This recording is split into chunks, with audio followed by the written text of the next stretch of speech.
Olá, somos alunos de Engenharia de Produção da Univesp do Polo de Cristais Paulista. Me chamo Roberto Wagner dos Reis Xavier, Luiz Fernando de Melo Matias, Cleiton Pedroso Machado, Ana Paula de Jesus Costa. e nosso trabalho de conclusão de curso tem como tema simulação de processos de transformações e serviços, otimização do tempo na linha de produção e fabricação de concreto. No Brasil, os resíduos da construção civil são responsáveis por mais da metade do volume de resíduos sólidos gerados no meio urbano. Considerando uma usina de concreto, o planejamento e controle da produção deve ser elaborado de uma maneira que se permita flexibilização. Resta evidenciado que uma usina de concreto tem algumas peculiaridades que devem ser levadas em consideração no momento do planejamento e controle da sua produção.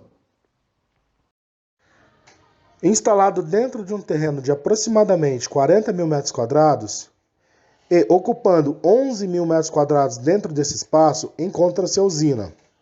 Nesses 11 mil metros quadrados está distribuído os materiais como areia, a brita, pó de brita. Também nós temos aí o carregamento de concreto dos caminhões de betoneira, o local de preparo do concreto, o local de tráfego do trator e o seu próprio estacionamento.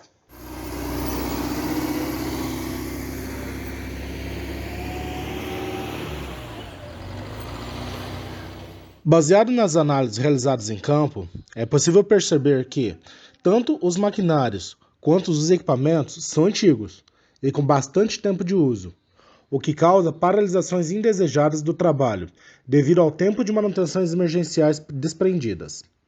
Nota-se que não existe estudo sobre as melhores disposições dos materiais, a fim de reduzir o tempo de carregamento, consumo e desgaste do trator. Também não há registro de manutenções preventivas programadas durante todo o período de operação da empresa.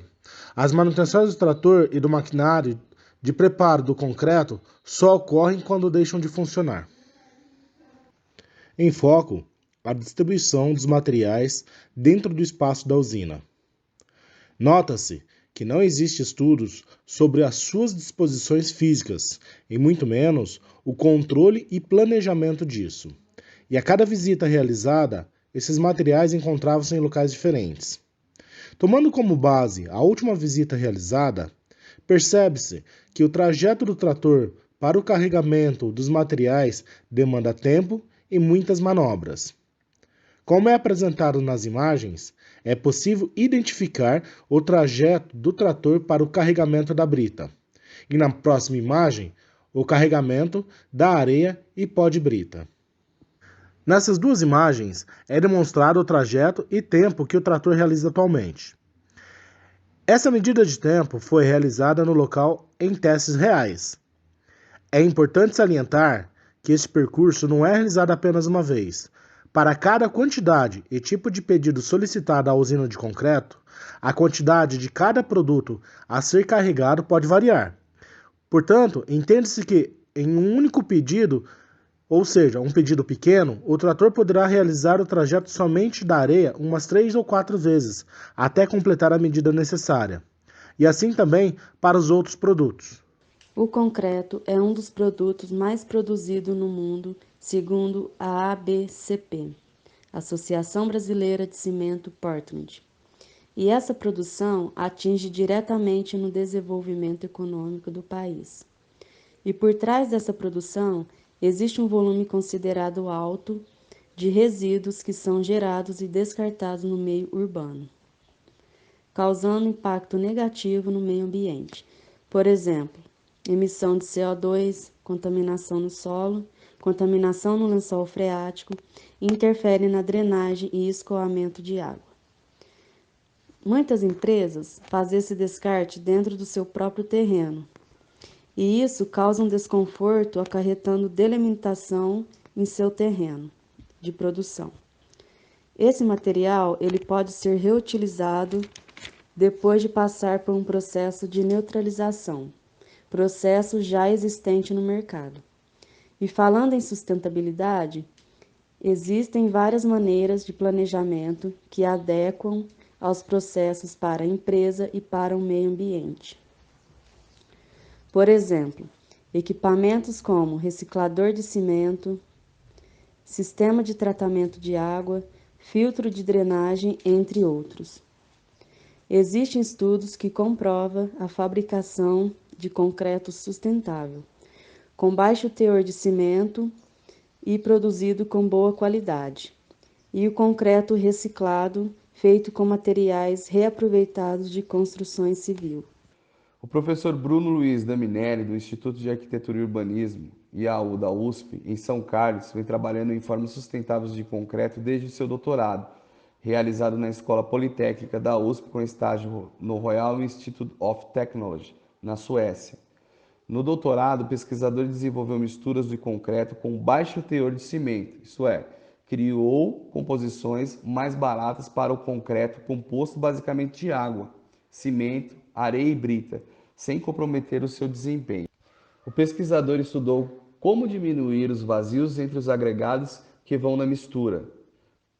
Quanto mais vazios entre eles, mais cimento precisa ser utilizado para preenchê-los. Da mesma forma, quanto menos vazios, menos cimentos é necessário.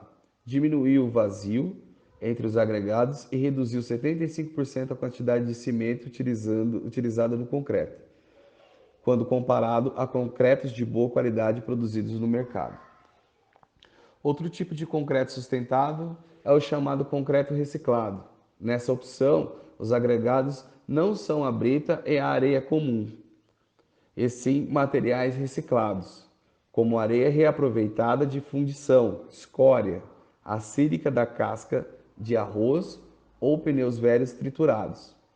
As versões sustentáveis do concreto são tão versáteis quanto a opção convencional. Pode ser usado em pisos e revestimentos de paredes, além da criação de blocos intertravados, guias, grelhas, blocos de vedação, entre outros. O processo de produção do concreto, sem os devidos controles ambientais, podem provocar os impactos ambientais negativos, entre eles a contaminação do lençol freático e águas superficiais, como rios e lagos.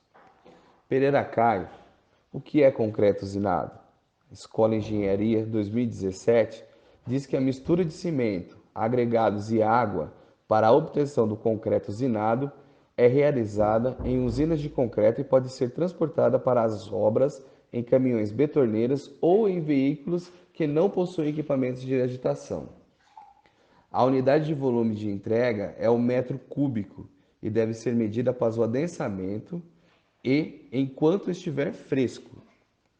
O concreto usinado também é conhecido como concreto dosado em central, CDC. É muito utilizado em grandes centros urbanos, onde o espaço físico e o volume necessário do concreto no canteiro de obras restringe a produção dentro da obra. A água contaminada do cimento, chamada de água cinza, não pode ser descartada devido às alterações químicas e de pH, sendo necessário seu tratamento.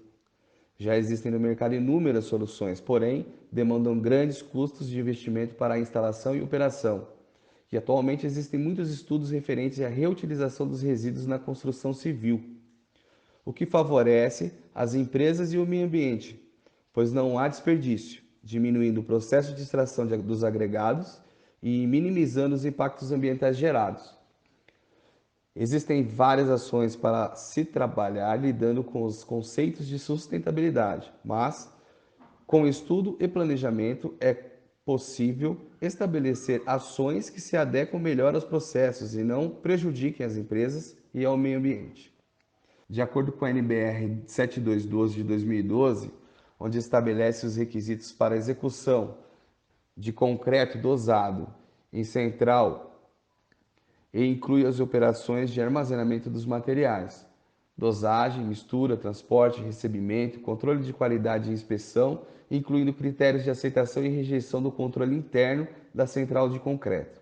Esta norma não abrange as operações subsequentes à entrega e recebimento do concreto fresco. Esta norma aplica-se também no que couber aos casos em que a executante da obra dispõe de central de concreto. Muito importante salientar as medidas de segurança para a execução do trabalho de acordo com a NR6, onde diz que, conforme a classificação estabelecida na portaria SIT número 787, de 29 de novembro de 2018, é norma especial, posto que regulamentada a execução do trabalho com o uso de equipamentos de proteção individual, EPI, sem estar condicionada a setores ou atividades econômicas específicas e, consequentemente, a NR18, onde diz que é uma norma do Ministério do Trabalho que estabelece as orientações de segurança para o trabalho em obra de construção civil e estabelece diretrizes de ordem administrativa, de planejamento e de organização que objetivam a implementação de medidas de controle e sistemas preventivos de segurança nos processos, nas condições e no meio ambiente de trabalho na indústria da construção. Através de uma breve pesquisa, nota-se que o resto de materiais que hoje é descartado no solo poderia se transformar em um produto considerado como um item de acabamento fino, chamado de placas de revestimento em 3D. Abaixo seguem alguns exemplos de produto e seus respectivos preços por metro quadrado, que podem ser utilizados apenas com materiais descartados. Existem inúmeras possibilidades de produção de diversos revestimentos, cujos preços podem variar de R$ 80 a R$ 600 por metro quadrado. Ressalta-se a possibilidade de lançar uma marca voltada apenas a este tipo de produto. É possível até mesmo variar e não se limitar apenas em placas 3D. Inclui-se entre a possibilidade de divisórias, acabamentos externos, jardins e até elementos vazados, utilizados quase que exclusivamente em casas de alto padrão. Em relação ao potencial de produtos possíveis com material descartado, já foi demonstrado que se tem nicho, mercado, campo e possibilidades inúmeras. Uma vez dito, tem-se um cálculo base para entendermos a quantidade de materiais e, com isso, também a quantidade de oportunidades de receita que está se perdendo ao descartar o material. Estima-se que exista, em média, uma área de 50 metros de largura por 50 metros de comprimento por 15 metros de altura de material. Tais medidas correspondem, conforme a equação número 1, a um volume equivalente a 37.500 metros cúbicos de materiais descartados já existente no local, visto que não há condições de medir a quantidade de materiais abaixo do nível do solo. Mas para fins de uma medição hipotética, tem-se no mínimo 37.500 metros cúbicos de material. Se considerar que, para fins de exemplo, o revestimento 3D Tibate tem 0,15 metros de comprimento, 0,15 metros de largura e 0,02 de altura, tem-se um volume de placa de 0,00045 metros cúbicos, conforme demonstrado na equação número 2. Dividindo pela quantidade de materiais descartados, obtém-se uma quantidade de placas de 83.333.333 unidades, resultando em uma área quadrada de 1.875.000. Se for multiplicada a quantidade mínima por metro, que é de R$ 80 o metro quadrado, chega-se a um valor de 150 milhões de custo de oportunidade. Se fizer o cálculo pela média mais alta de preço a R$ 600 o metro, chega-se a um valor de 1.125 milhões de custo de oportunidade, até o momento, ao decorrer dos 10 longos anos.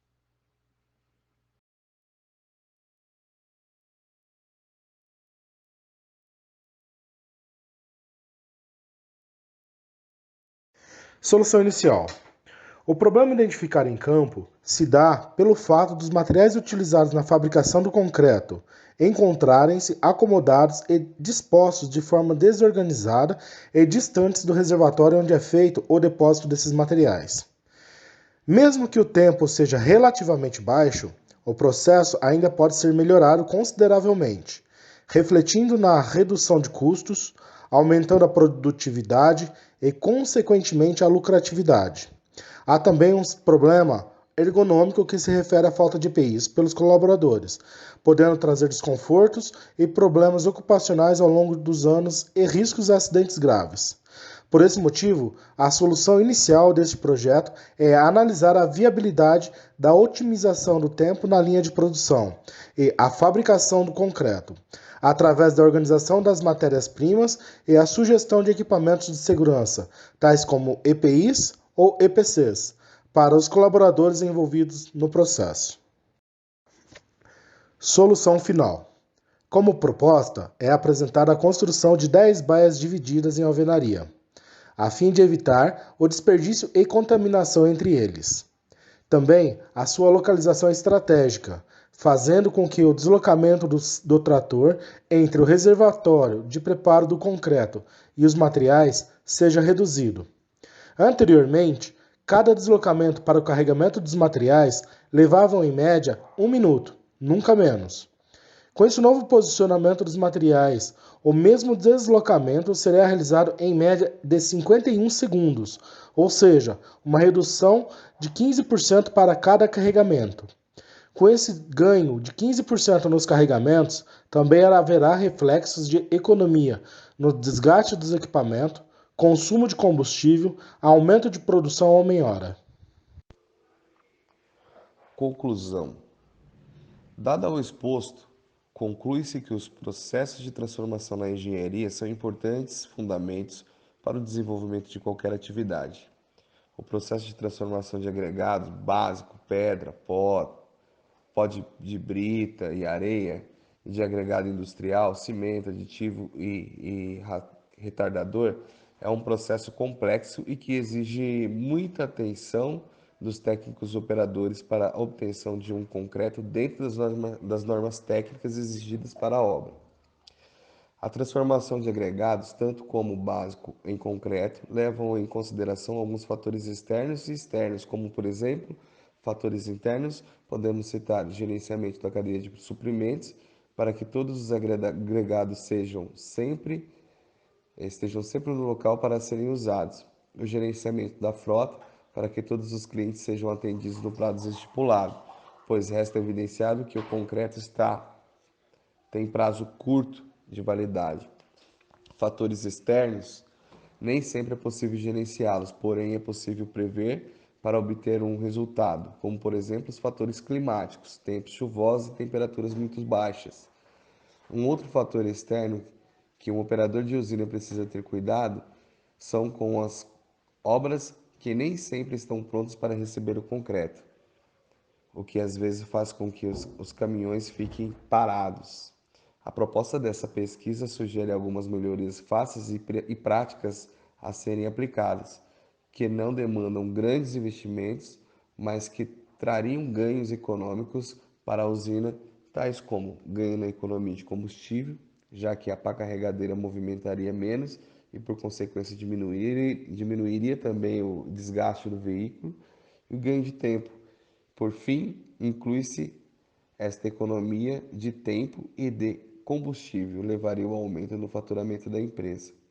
Os processos transformativos são importantes dentro da engenharia para melhorar a qualidade do produto, a qualidade do tempo de atendimento e também a qualidade de vida financeira da indústria.